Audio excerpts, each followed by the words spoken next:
حميم تنزيل الكتاب من الله العزيز العليم غافر الذنب وقابل التوب شديد العقاب ذي الطول لا إله إلا هو إليه المصير ما يجادل في آيات الله إلا الذين كفروا فلا يغررك تقلبهم في البلاد كذبت قبلهم قوم نوح والأحزاب من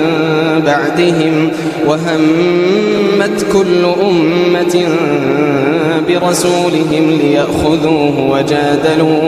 وجادلوا بالباطل ليدحضوا به الحق فأخذتهم فكيف كان عقاب وكذلك حقت كلمة ربك على الذين كفروا أنهم أصحاب النار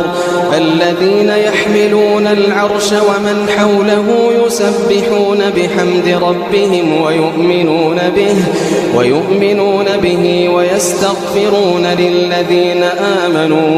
ويستغفرون للذين آمنوا ربنا وسعت كل شيء رحمة وعلما فاغفر للذين تابوا واتبعوا سبيلك وقهم عذاب الجحيم ربنا وأدخلهم جنات عدن التي وعدتهم ومن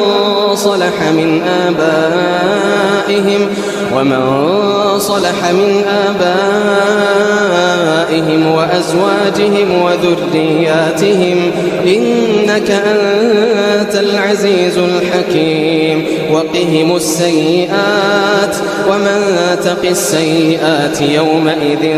فقد رحمته وذلك هو الفوز العظيم إن الذين كفروا ينادون لمقت الله أكبر من مقتكم أنفسكم إذ تدعون إلى الإيمان فتكفرون قالوا ربنا أمتنا اثنتين وأحييتنا اثنتين فاعترفنا بذنوبنا فهل إلى خروج من سبيل ذلكم بأنه إذا دعي الله وحده كفرتم وإن يشرك به تؤمنوا فالحكم لله العلي الكبير هو الذي يريكم آياته وينزل لكم من السماء رزقا وما يتذكر إلا من ينيب فادعوا الله مخلصين له الدين ولو كره الكافرون رفيع الدرجات ذو العرش يلقي الروح من أمره على من يشاء من عباده لينذر يوم التلاق يوم هم بارزون لا يخفى على الله منهم شيء لمن الملك اليوم لله الواحد القهار اليوم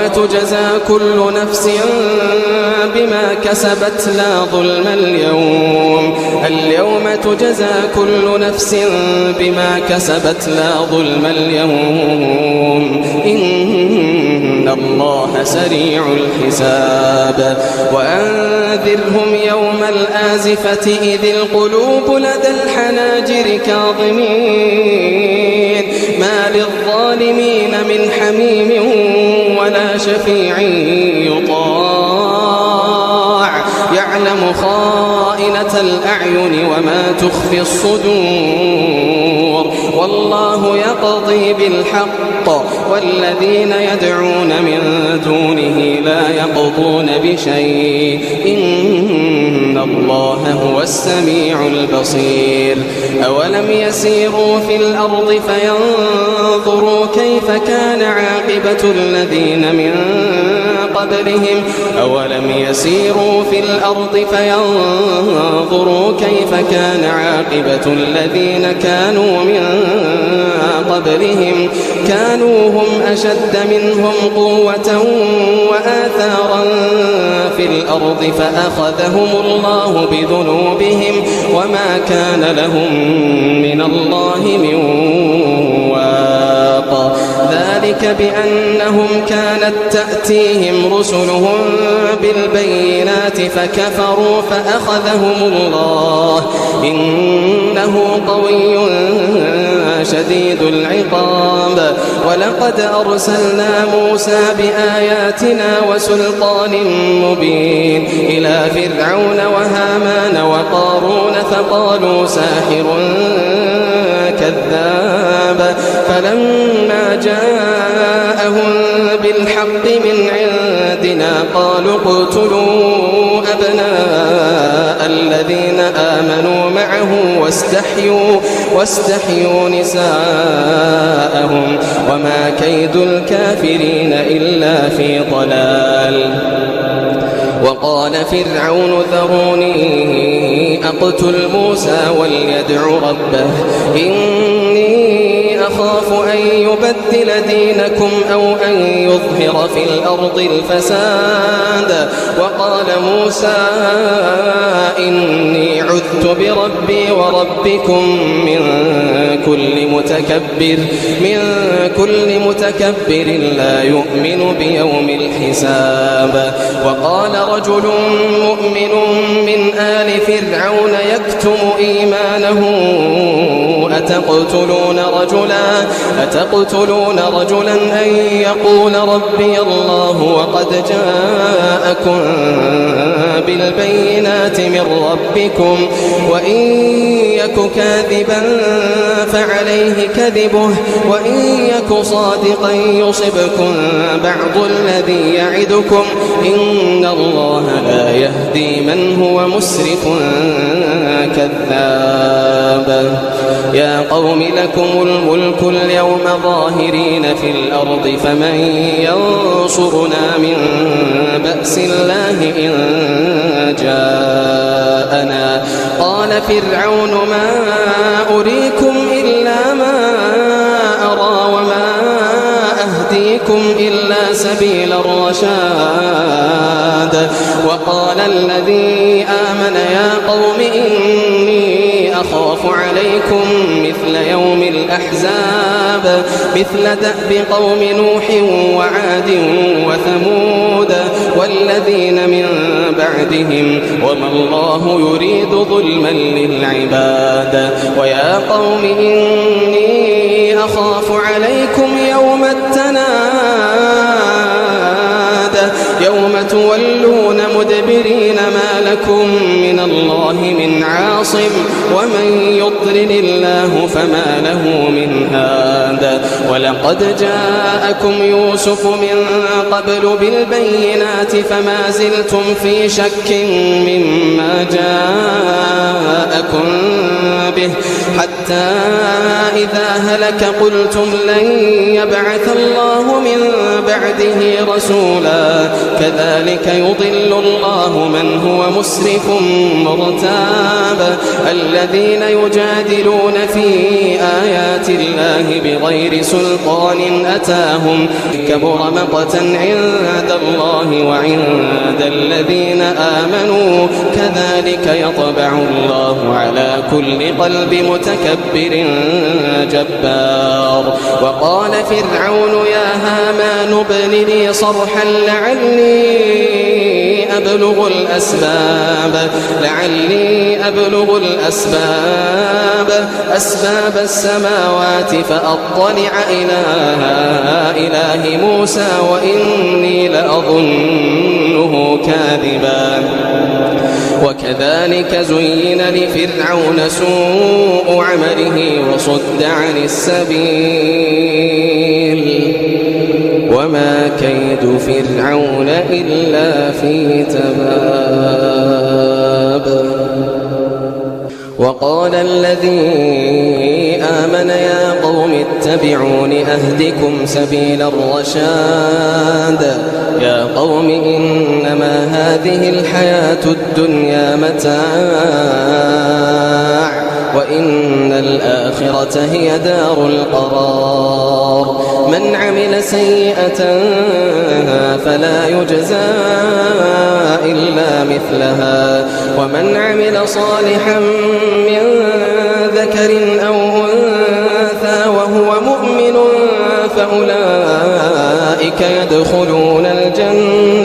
فأولئك يدخلون الجنة يرزقون فيها بغير حساب ويا قوم ما لي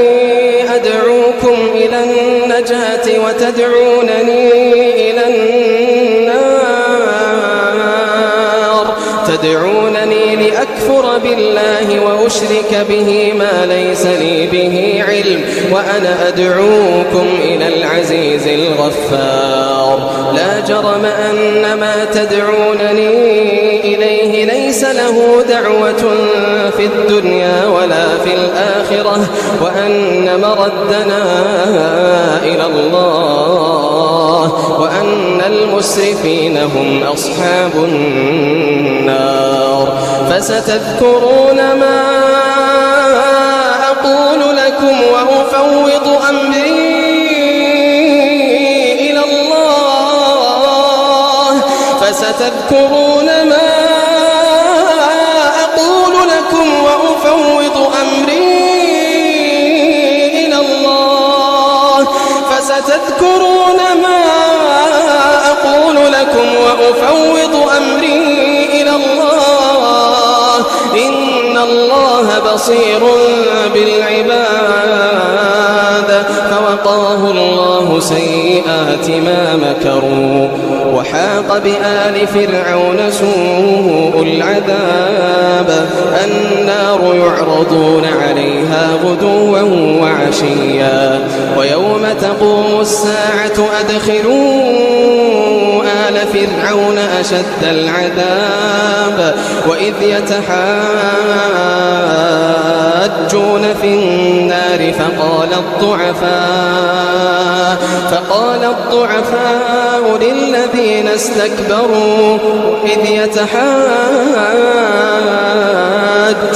في النار فيقول الضعفاء للذين استكبروا إنا كنا لكم تبعا فيقول الضعفاء للذين استكبروا إنا كنا لكم تبعا فهل أنتم مغنون عنا نصيبا من النار وقال الذين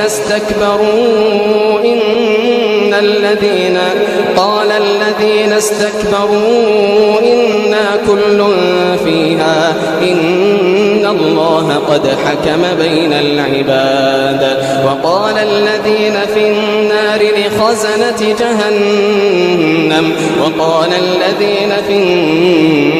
لخزنة جهنم ادعوا ربكم يخفف عنا يوما من العذاب قالوا أولم تك تأتيكم رسلكم بالبينات قالوا بلى قالوا فادعوا وما دعاء الكافرين إلا في ضلال إنا لننصر رسلنا والذين آمنوا في الحياة الدنيا ويوم يقوم الأشهاد يوم لا ينفع الظالمين معذرتهم ولهم اللعنة ولهم سوء الدار ولقد آتينا موسى الهدى وأورثنا بني إسرائيل الكتاب هدى وذكرى لأولي الألباب فاصبر إن وعد الله حق واستغفر لذنبك وسبح بحمده قبل طلوع وسبح بحمده بالعشي والإبكار وسبح بحمد ربك بالعشي والإبكار إن الذين يجادلون في آيات الله بغير سلطان أتاهم إن في صدورهم إلا كبر ما هم ببالغيه فاستعذ بالله إنه هو السميع البصير لخلق السماوات والأرض أكبر من خلق الناس ولكن أكثر الناس لا يعلمون وما يستوي الأعمى والبصير والذين آمنوا وعملوا الصالحات ولا المسيء قليلا ما تتذكرون إن الساعة لآتية لا ريب فيها ولكن أكثر الناس لا يؤمنون وقال ربكم ادعوني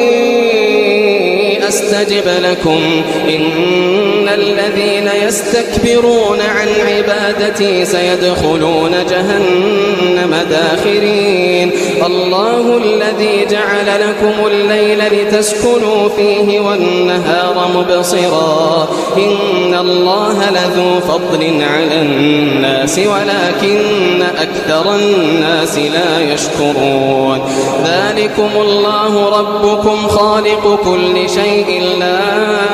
إله إلا هو فأنى تؤفكون كذلك يؤفك الذين كانوا بآيات الله يجحدون الله الذي جعل لكم الأرض قرارا والسماء بناء وصوركم فأحسن صوركم ورزقكم من الطيبات ذلكم الله ربكم له الملك ذلكم الله ربكم فتبارك الله رب العالمين هو الحي لا إله إلا هو فادعوه مخلصين له الدين الحمد لله رب العالمين قل إني نهيت أن أعبد الذين تدعون من دون الله لما جاءني البينات من ربي وأمرت أن أسلم لرب العالمين هو الذي خلقكم من تراب ثم من نطفة ثم من علقة ثم يخرجكم طفلا ثم لتبلغوا أشدكم ثم لتكونوا شيوخا ومنكم من يتوفى من قبل ولتبلغوا أجلا مسمى ولعلكم تعقلون هو الذي يحيي ويميت فإذا قضى أمرا فإنما يقول له كن فيكون ألم تر إلى الذين يجادلون في آيات الله أنى يصرفون الذين كذبوا بالكتاب وبما أرسلنا به رسلنا فسوف يعلمون إذ الأغلال في أعناقهم والسلاسل يسحبون في الحميم ثم في النار يسجرون ثم قيل لهم أين ما كنتم تشركون من دون الله قالوا ضلوا عنا بل لم نكن ندعو من قبل شيئا كذلك يضل الله الكافرين ذلكم بما كنتم تفرحون في الأرض بغير الحق وبما كنتم تمرحون ادخلوا أبواب